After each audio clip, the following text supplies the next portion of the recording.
Hello dear student, तो जैसा कि आपका सीबीटी फर्स्ट एसएससी जेई का पेपर सभी का कंप्लीट हो चुका है कल।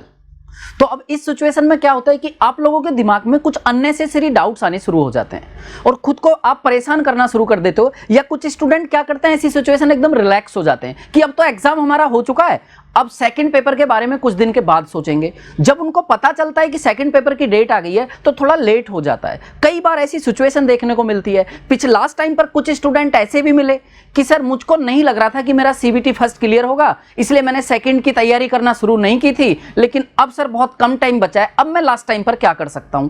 ऐसी सिचुएशन आपके साथ ना आए, या कुछ जो आपके इस समय कॉमन डाउट्स हैं वो मैं लेकर आया हूं जो सीबीटी फर्स्ट के बाद आप लोगों के माइंड में चल रहे हैं। तो उन सब चीजों से आपको बचना है। ये चीजें मैं आपके सामने क्लियर करना चाहूंगा 2 से 3 मिनट का टाइम लेकर, ताकि आपकी वो चीजें क्लियर हो जाएं जो आपके दिमाग में भी चल रही है।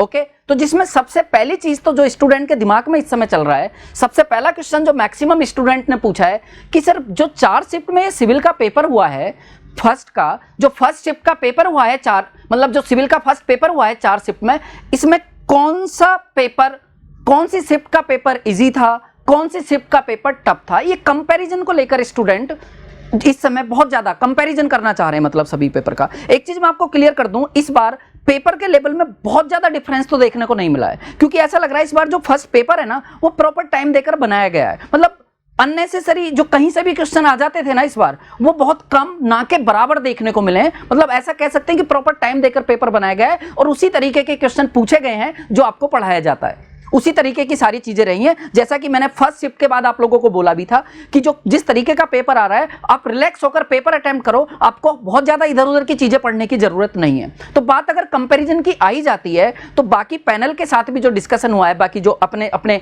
सब्जेक्ट के एक्सपर्ट टीचर हैं उनके साथ जो डिस्कशन हुआ है, ऐसा बोल सकते हैं कि थोड़ा बहुत जो फर्स्ट शिफ्ट का पेपर था उसको थोड़ा सा इजी बोल सकते हैं। बहुत ज्यादा कंपैरिजन नहीं है यहाँ पर कि नंबर में बहुत ज्यादा वेरिएशन आ जाएगा, इस तरीके का बहुत ज्यादा डिस्कशन अभी नहीं कर सकते। दूसरी और सबसे इंपॉर्टेंट चीज, अभी क्योंकि आप लोगों ने जो हमको क्वेश्चन बताए हैं 100% क्वेश्चन आपको याद रहते नहीं है। आप लोगों को बोला नहीं जाता है कि पेपर से क्वेश्चन याद करके आना, बस पूछा जाता है एग्जाम के बाद कि कुछ याद आ रहा है तो बता दो। बोला इसलिए नहीं जाता है कि हम नहीं चाहते आप लोगों का पेपर हमारी वजह से आप एग्जाम में जाकर ये सोचने लगो कि मुझको क्वेश्चन याद करके जाना है।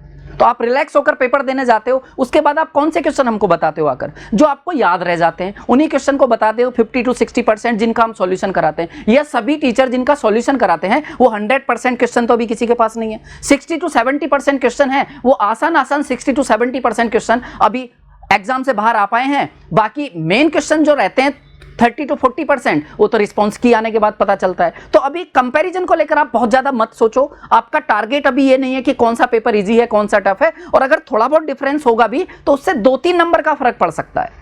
और ये अभी एग्जैक्ट कंपैरिजन नहीं किया जा सकता कि कौन सा पेपर इजी था कौन सी शिफ्ट का पेपर टफ था। अब मैं चलता हूं दूसरे पॉइंट की तरफ। जो दूसरा क्वेश्चन देखने को मिल रहा है मैक्सिमम स्टूडेंट से, ये वो क्वेश्चन है जो मैक्सिमम स्टूडेंट ने पूछने की कोशिश की है कि सर ये बता दो इस साल एक्सपेक्टेड कट ऑफ क्या रहेगा। अब बताओ ये कैसा क्वेश्चन हुआ।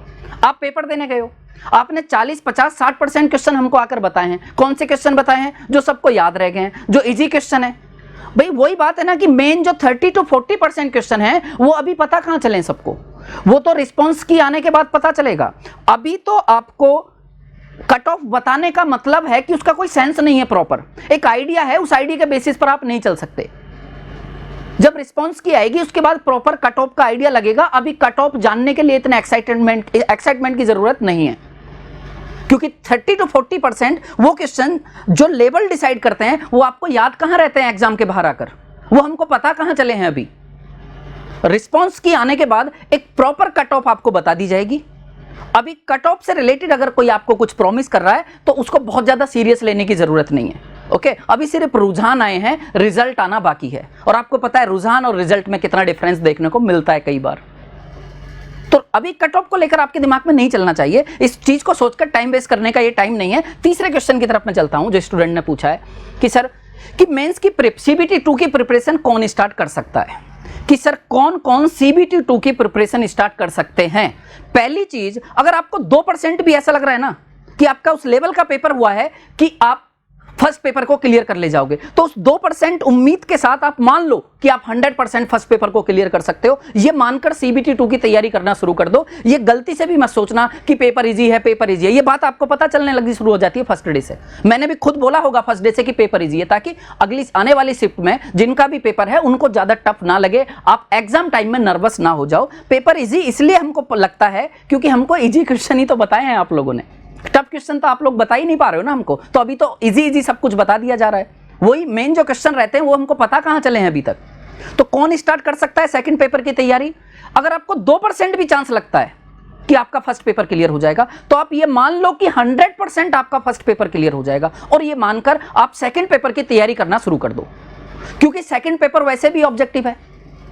तो ऐसा तो है नहीं लास्ट जो 2 साल पहले होता था कि सेकंड पेपर सब्जेक्टिव है और अगर हमने सेकंड पेपर की तैयारी करी और नहीं क्लियर हुआ तो वापस हमको फिर से ऑब्जेक्टिव पढ़ना है। तो पहले ज्यादा डाउट रहता था, अब क्यों ऐसा सोचने लग रहे हो? और मान लो आपने तैयारी शुरू कर दी और 1% ना हो आपके साथ ऐसा कि फर्स्ट पेपर क्लियर नहीं हुआ, तो आपने ऑब्जेक्टिव के लिए ही तो पढ़ाई की है, सब्जेक्टिव के लिए तो नहीं पढ़ा है ना। सेकंड पेपर में भी ऑब्जेक्टिव क्वेश्चन आ रहे हैं ना, या ऐसा तो नहीं है कि आपको 1 साल बाद ही फिर से एसएससी जेईई का प्री देना है। उससे पहले आपको हो सकता है कई सारे एग्जाम देने को मिल जाए, जैसे आरआरबी का एग्जाम उससे पहले आपको देने को मिल सकता है, उससे पहले यूपी SSC जेईई का एग्जाम हो सकता है, और भी कई सारे एग्जाम उससे पहले आपके हो सकते हैं। और ऐसा हो सकता है कि 2-3 मंथ के गैप में ही आपको पता चले कि 2 से 3 महीने के बाद एग्जाम है, और फिर आप फिर से बोलो कि सर इतने सारे सब्जेक्ट का रिवीजन कैसे होगा। तो अगर थोड़ा सा भी चांस है तो आपको सेकंड पेपर की तैयारी शुरू कर देनी चाहिए। नेक्स्ट क्वेश्चन जो स्टूडेंट ने पूछा है कि सर सेकंड पेपर की तैयारी कैसे शुरू की जाए। सेकंड पेपर की तैयारी शुरू करने के लिए एक तो क्योंकि मैं ये मानकर चल रहा हूं कि मिनिमम अगर ज्यादा टाइम आपको मिलता है तो और बेटर सिचुएशन है, मिनिमम 40 to 50 डेज आपके पास हैं, ये मैं मानकर चल रहा हूं। जितने भी आपके टेक्निकल के सब्जेक्ट थे सभी का 2 बार कम से कम रिवीजन करना है और वापस क्वेश्चन प्रैक्टिस करनी है। लेकिन जैसा इस बार एसएससी जेईई ने पेपर बनाया है, ऐसा लग रहा है कि प्लान करके पेपर बनाया है। और मैं 2-4 क्वेश्चन की बात नहीं कर रहा हूं, मैं मैक्सिमम क्वेश्चन की बात कर रहा हूं। 2-4 क्वेश्चन जरूर ऐसे हो सकते हैं जिनमें कैलकुलेशन टफ थी। मैं 95% क्वेश्चन की बात कर रहा हूं कि प्लान करके क्वेश्चन पेपर बनाया गया है। तो हो सकता है कि सेकंड पेपर में इस बार, पिछले साल से कंपैरिजन मत करना, इस बार हमको सेकंड पेपर में अच्छे क्वेश्चन देखने को मिले, पूरे चांसेस हैं इस चीज के। उसके लिए आपको क्या करना है, फिर से बोल रहा हूं, 2 बार तो अपने नोट्स को रिवाइज कर लो, कंप्लीट टेक्निकल सिलेबस। उसके साथ साथ आपको क्या करना है, आप अच्छे लेवल के एमसीक्यू सॉल्व करना शुरू कर दो। उसके लिए बेटर होगा अभी आप आईएएस के पीवाईक्यू भी सॉल्व करना शुरू कर दो। उस लेवल के क्वेश्चन लास्ट ईयर तो नहीं आए थे, लेकिन इस बार जिस तरीके की चीजें देखने को मिल रही हैं, सिस्टमेटिक तरीके से पेपर बनाया गया है, तो हो सकता है उस लेवल के क्वेश्चन भी आपको पूछे जाएं, क्योंकि बाकी क्वेश्चन तो आपने पहले से सॉल्व कर ही रखे हैं। तो बेटर होगा कि आप ईएसई लेवल के कुछ क्वेश्चन को अटेम्प्ट करना शुरू कर दो। कोई बहुत ज्यादा टफ क्वेश्चन हो तो उसको छोड़ सकते हो। बाकी बस ये मत सोचना कि मैं 2 दिन 4 दिन 10 दिन बाद पढ़ाई करना शुरू करूंगा, क्योंकि जो आपका फ्लो बना हुआ था ना पढ़ाई करने का, अगर एक बार वो फ्लो खराब हो गया तो वापस टाइम लग जाएगा, और टाइम नहीं होता है फर्स्ट और सेकंड पेपर के बीच में। कुछ स्टूडेंट सोचने लगते हैं कि 2-4 दिन के लिए घर होकर आ जाते हैं, उसके बाद वापस आकर पढ़ना शुरू करेंगे। 2-4 दिन के लिए घर जाओगे, 10 दिन में वापस आओगे, वापस आकर पढ़ाई का फ्लो नहीं बनेगा, फिर बहुत सारी दिक्कत हो जाएंगी। ऐसी सिचुएशन ना आए आपके साथ कि लास्ट में रियलाइज हो कि 1-2 नंबर कम रह गए सेकंड पेपर में और मैंने 10 दिन लेट पढ़ाई शुरू की थी। ऐसा होता है बहुत सारे स्टूडेंट के साथ। जो आपका फ्लो बना हुआ था ना पढ़ाई का इतने टाइम से, उसको कल से ही कंटिन्यू कर दो। इवन मैं तो बोलता हूं आज से ही कंटिन्यू कर दो, क्योंकि अब वो टाइम आ चुका है, आप थोड़ा सा भी टाइम वेस्ट नहीं कर सकते। अगर आपको 2% भी होप है कि आपका second paper clear, first paper clear हो सकता है, तो उसको 100% मानकर और आज से ही पढ़ाई करना शुरू कर दो। एक भी दिन वेस्ट मत करो, क्योंकि अब अभी तो सेमीफाइनल था, अब फाइनल में पहुंच गए हम, और फाइनल की नर्वसनेस एक अलग तरीके की होती है। पहले से ही तैयार हो जाओ, एक भी दिन का टाइम वेस्ट मत करो। रिलैक्स मोड में नहीं जाना है, अब एकदम एक्टिव हो जाओ। जो फ्लो बना हुआ है उस कंटिन्यूटी को बनाकर रखो। तैयारी कैसे करनी है सेकंड पेपर की, एक तो चीज मैंने बता दिया कि आप आईएएस के पीवाईक्यू सॉल्व करना शुरू कर दो इजी लेवल के।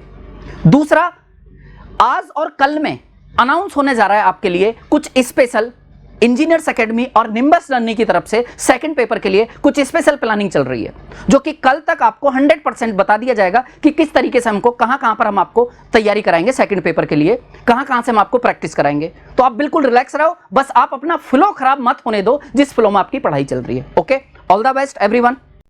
If you really like the video, please hit the like button, share the video, subscribe to our YouTube channel and press the bell icon for the latest updates. Thank you.